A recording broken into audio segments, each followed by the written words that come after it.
بھی وہ جلسے کی ایک رات میں حاصل ہوتا ہے، لیکن جلسہ سننے کے بعد اگر کوئی کم نصیب یہ کہے کہ بہت مزہ آیا تو ہم سمجھتے ہیں کہ جلسہ ناکام ہے۔ جلسہ سننے کے بعد اگر ہمیں یہ احساس ہو کہ ہماری معلومات میں اضافہ ہوا ہے، ہم پہلے سے زیادہ مؤدب ہو گئے ہیں، ہماری شرافت میں سربلند ہو گئی ہے، تو یقیناً وہ جلسہ کامیاب ہے۔ جلسہ اسی نوعیت کا ہو رہا ہے کہ آپ کو معلوم ہوگا کہ آپ کی تہذیب میں شگفتگی پیدا ہو گئی ہے، آپ پہلے سے زیادہ مؤدب ہو گئے ہیں، آپ کے معاشرے میں ایک صالح انقلاب برپا ہو گیا ہے، اس لیے کہ پہلے تعلیم انسان بننے کے لیے حاصل کی جاتی تھی، اب اس کا حصول افسر بننے کے لیے ہوتا ہے۔ پہلے چارہ گری خدمت خلق کے لیے سیکھی جاتی تھی، مگر اب نرسنگ ہوم کھولنے کے لیے سیکھا جاتا ہے۔ پہلے شہر میں ایک نرسنگ ہوم ہوتا تھا، سارا شہر صحت مند رہتا تھا، اب ہر محلے میں نرسنگ ہوم ہوتے ہیں، سارا شہر بیمار رہتا ہے۔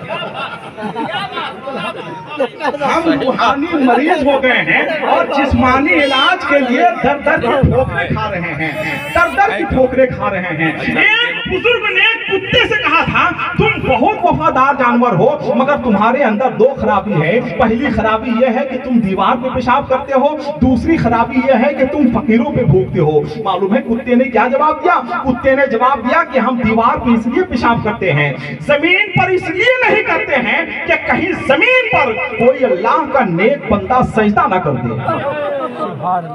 اور ہم فقیروں پہ اس لیے بھوکتے ہیں کہ یہ بے وقوف لوگوں سے مانگ رہا ہے، خدا سے تو نہیں مانگ رہا۔ ہمیں جو کرنا چاہیے وہ ہم نہیں کرنا چاہیے، ہم وہ کر رہے ہیں، ہے کہ نہیں؟ جو ہمیں نہیں کرنا چاہیے وہ ہم کر رہے ہیں۔ ہندوستان کا ایک ایسا خطیب منبر نور پہ جلوہ بار ہے الحمدللہ، جو شادی کی محفل میں مرثیہ خانی نہیں کرتا ہے، جو اندھوں کے شہر میں آئینے کی دکان نہیں سجاتا ہے، جو سردی کے موسم میں نینی تال کا سفر نہیں کرتا ہے، جو بکری کے بچے کو تلوار چمکا کر چنا نہیں کھلاتا ہے، یہ اسی جنازے کو ڈھوتا ہے جس جنازے سے خوشبو آتی ہے۔ عالمی فکر و نظر کا خطیب، پوری دنیا کے مسائل پر گہری نظر رکھنے والی شخصیت، گاؤں کے چوپال سے لے کر عالمی احوال تک کے منظر نامے کو اپنی خطابت کا موضوع سخن بنانے والے خطیب حضرت علامہ مفتی حماد صاحب اللہ مراد آبادی منبر نور پہ جلوہ بار ہے۔ آئیے میں اپنی نظامت و نقابت کو انتہائی مختصر کروں گا اس لیے کہ وقت